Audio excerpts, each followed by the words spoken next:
Welcome sa Dris TV. Kung interesado ka sa ganitong news, huwag kalimutang isubscribe ang ating YouTube channel. Maraming salamat! Welcome po ulit sa ating panibagong update tungkol kina Kim and Paolo Abilino. Sa bawat update natin, tatalakayin natin ang mga pinag-uusapan sa mundo ng social media tungkol kina Kim and Paolo Abilino. Kaya naman kung hindi pa po kayo nakasubscribe dito sa ating channel nako, i-click nyo na po yan and isama nyo na din ang bell button.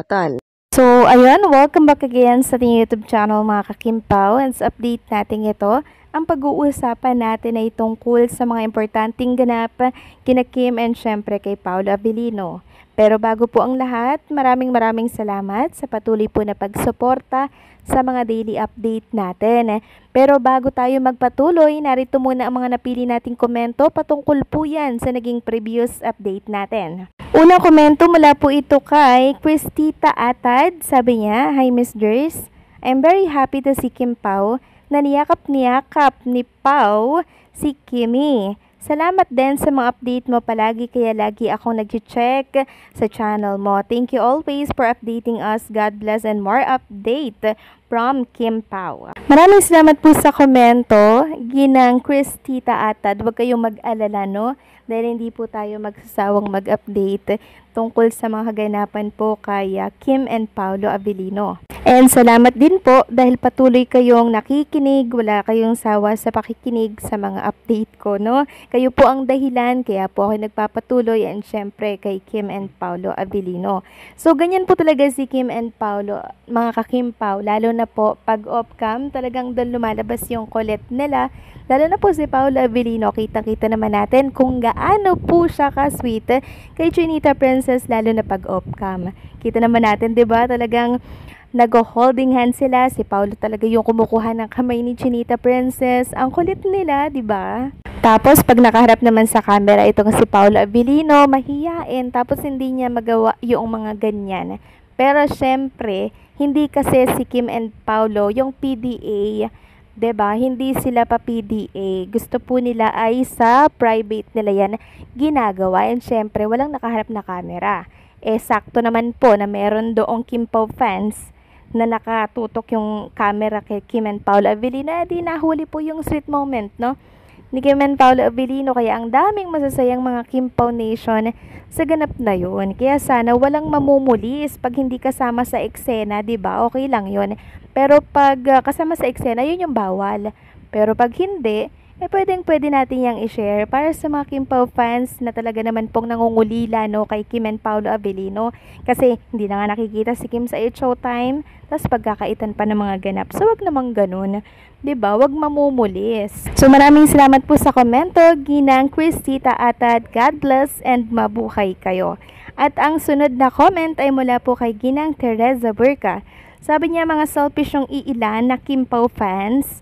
Dapat magtulungan na lang sana yung nakaka-access ng picture sa dalawa. Walang problema sa akin. Kontento na ako sa mga pages, posting. Masaya na ako doon. Lahat ng social media may account ako para maka-access lang ng update ng Kim Pao. Tapos pinagkakait pa ng ilang Kim Pao fans.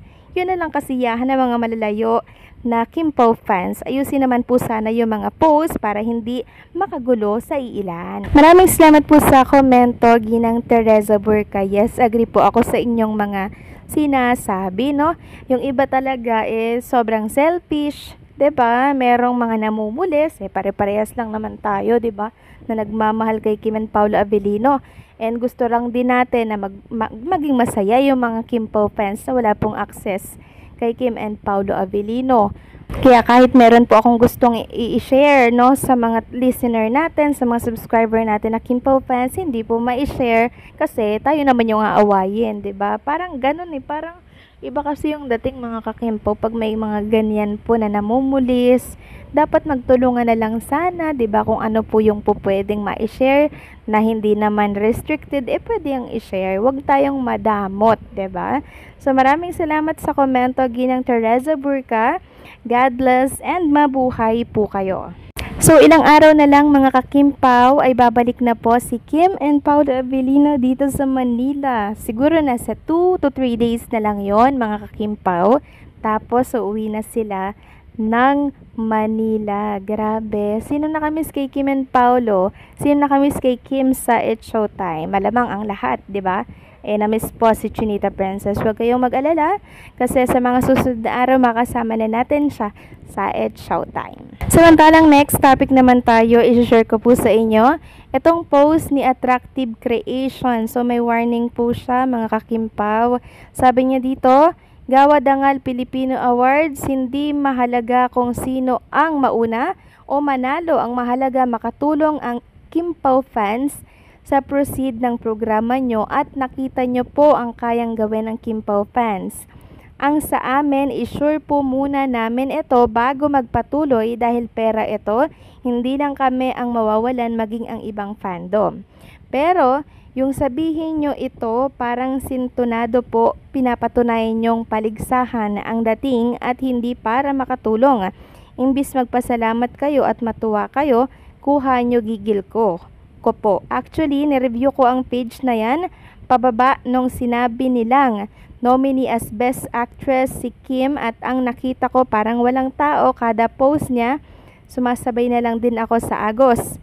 Sabi ko nga, lahat ng love team at couple kasali na parang pageant na ito, pera-pera na.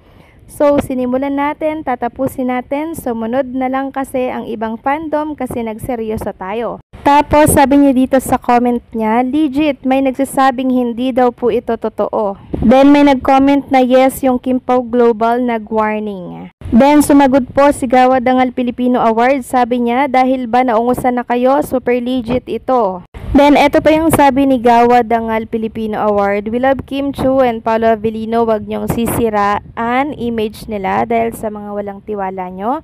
Sabi pa niya, wag niyong sayangin mga awards ni Kim sa September 19 dahil sa mga duda nyo. And since pinagdududahan nga po itong Gawa Dangal Filipino Award, china-challenge po siya, no, na mag-post ng video of the award night. So, wala daw po ni isang video. So, awat muna mga kakimpaw sa pagboto po dito sa Gawa Dangal Filipino Awards dahil kino-question nga po ng ilang mga fans yung kredibilidad or yung pagkatotoo ng page na to. So, sayang naman, 'di ba? Kung hindi naman pala totoo, sayang naman. Kasi sabi pa nga naman natin nung nakaraan, mapupunta yung iboboto nyo na star doon sa mga nangangailangan, 'di ba? So pag pera kasi ang involved na dito mga kakimpaw, medyo mapapaisip tayo, 'di ba? Kasi ang hirap kitain ng pera ngayon mga kakimpaw. Tapos parang ibibigay lang natin, 'di ba? So pag-isipan niyong mabuti, 'wag pala tayong boto ng boto since may perang involved sa pagboto mga kakimpaw. Kasi ang dami naman pong award ni Kim and Paolo Avellino, 'di ba? Ilang award pa ba ang dapat patunayan ng Kim and Paolo Avellino? So, subok na po natin si Kim and Paolo and ma-awardan po yan dahil alam naman natin ang kaya nilang gawin. Okay? So, awat na muna sa pagboto, lalo na kung may mga ganitong usapin. Okay? So, anong sa inyo dito mga kakimpaw? Kailangan ko pong marinig ang boses niyo. Okay? Please comment down below.